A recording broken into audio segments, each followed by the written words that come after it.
Beer is a drink consumed all over the world. It is made through a process called fermentation, which involves fermenting grains with yeast to produce alcohol. The oldest evidence of beer-like beverages comes from China, 7000 BCE, where fermented grain-based drinks were made. Currently, the total annual beer production worldwide varies each year, but as of recent data, the global beer production is around 1.86 billion hectoliters, or 186 million kiloliters or 49.1 billion gallons per year. But what are the characteristics of the drink? What are the raw materials to produce beer? And how is it made? Beer has an alcohol content of 3 to 8%. It is a non-distilled beverage obtained from the alcoholic fermentation of malted cereal must, usually barley. The addition of another starchy raw material or hops is optional. Many people don't know, but beer has some vitamins required for the human body, mainly coming from barley. One example is the B-complex vitamins. The content of this vitamin in beer can contribute to meeting daily needs. Beer also has a sedative or calming effect, mainly due to hops and a high potassium content, making it a recommended drink in some cases, but without exaggeration. The raw materials for beer production are water, malt, hops, yeast, and malt complements. Approximately 1,000 liters of water are needed for every 100 liters of beer. The water used must have an adequate pH and salt content. Malt is obtained from germination under controlled conditions of any cereal, but barley is the most used. Barley is a cereal grain that has been cultivated by humans for thousands of years and thrives in temperate climates with well-drained soils. Once the barley reaches maturity and turns golden brown, it's harvested using a combine harvester, which cuts the stalks, separates the grains, and collects them. Barley can be processed in different ways depending on its intended use. Malted barley is used for brewing beer and making whiskey. The top malt-producing countries are those with strong barley production and malt processing industries, often tied to brewing and distilling. The biggest malt producers include China, the world's largest malt producer, supplying its massive beer industry. European Union, especially Germany, France, Belgium, and the Netherlands. The European Union has a strong brewing tradition and exports malt worldwide. And United States, home to major malting companies that supply breweries and distilleries. If you are liking the video, leave a like and subscribe to the channel. This is very important so we can continue to make videos for you.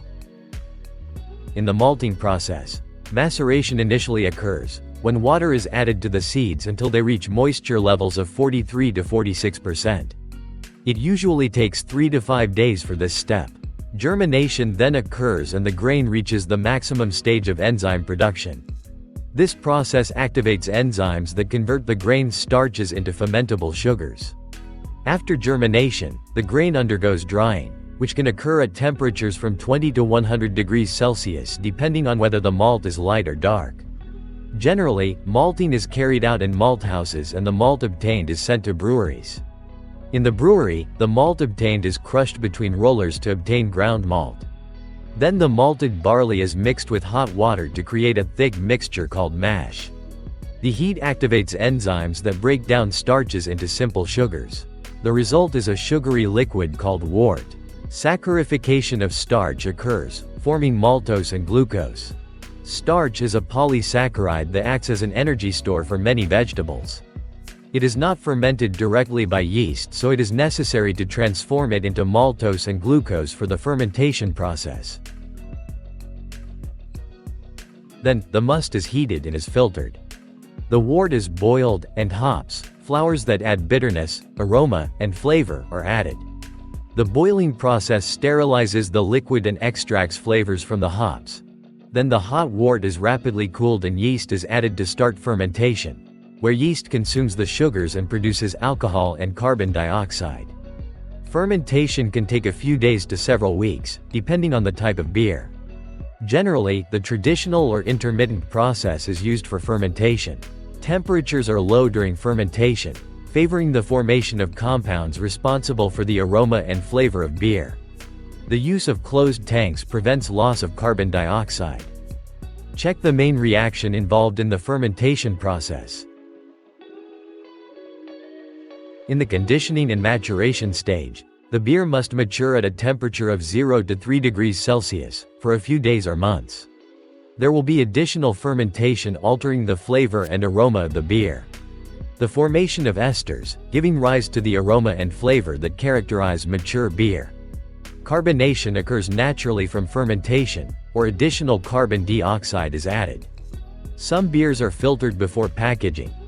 The beer is packaged in cans and bottles and then pasteurized using a temperature of around 60 degrees Celsius, eliminating spoilage microorganisms, and then cooled. There is also beer in kegs, or draft beer, which is not pasteurized and must be stored at low temperature, in a stainless steel, aluminum or wooden container and consumed within a maximum period of 1 month. If we consider total beer consumption by country, the biggest consumers of beer are China, United States, Brazil, Germany, and Mexico. But if we consider the countries that drink the most beer per person, or liters per capita per year, the biggest consumers of beer are Czech Republic, Austria, Germany, Poland, and Ireland. Would you like to know more details about any specific step or type of beer? Let me know in the comments. If you liked the video, leave a like, and don't forget to subscribe. This is very important so we can make new videos for you. It would be great if you could leave a comment too.